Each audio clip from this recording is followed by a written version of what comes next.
থাকে। এমনি আপনার আগে যা ব্যথা ছিল হ্যাঁ তার থেকে তো আপনি ভালো আছেন। হ্যাঁ ওষুধ দেওয়া, আমি যে ওষুধ দিয়ে দুবার দিয়েছি, হ্যাঁ দুবার ওষুধে আপনি অনেকটা ভালো আছেন তো? হ্যাঁ অনেকটা ভালো আছি। শরীর আগের থেকে বেশ ঝরঝরে ভাব আসছে তো?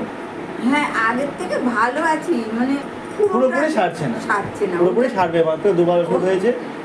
আর আর দুবার ওষুধ খেলে ওইটাই ভাবছি যে হাফের বেশি তো সুস্থ, হ্যাঁ হাফের বেশি তো সুস্থ। হ্যাঁ, আগে যেমন আমি এরকম পা ফেলতে পারতাম না, এখানটায় আমার শীত টান ধরতো, আমার কি ভয় লাগছিল তখন। তখনও তো মনে হচ্ছিল যেন ছাড়বেই না। হ্যাঁ গরম জল তো ব্যবহার করেই যাচ্ছি আমি তো তখনও ভাবছি না সুস্থ হব না। না এখন তো হাফের বেশি যখন হ্যাঁ, কমেছে, হ্যাঁ। আপনি নিশ্চিন্তে থাকুন। ঠিক আছে। একটু ধৈর্য ধরে শুধু ওষুধটা খাবেন না, এলোমেলো ওষুধ কিচ্ছু খাবেন না, না, কিচ্ছু লাগাবেন না, কিচ্ছু মালিশও করবেন না। আমার যত কষ্ট হোক আমি মানে যত কষ্ট হোক আমাকে যোগাযোগ করবেন, আমি তাহলেই হবে। ওষুধ খাই না, ঠিক আমার আছে। মানে খেতে পারি না আমি।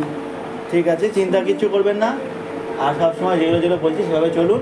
ওষুধটা নিয়মিত করে খাবেন, বেশি ওষুধ খাবেন না। না যেটুকু ডোজ বলবো সেটুকু হ্যাঁ, খাবেন। সেইটুকুনি খেয়েছি, এই যে ব্যাস। এরপরে তখন বলে দিয়েছো প্রথমবার ওষুধটা খুব এলোমেলো খেয়ে ফেলেছিলেন, না। দ্বিতীয়বার ওষুধটা ঠিকঠাক খেয়েছেন। যে ব্যথাটা কমছে না, আরেকটু ওষুধ খেলে বোধহয় না, ভালো কোনোদিনও হবে। কমবে না এভাবে। হাফের বেশি তো দ্বিতীয়বার ওষুধের পরে এখন কম আছে। হ্যাঁ ব্যাস, আপনি নিশ্চিন্তে থাকুন। এবারে দুবারের ওষুধে আপনার পুরো সারিয়ে দেবো। এখনো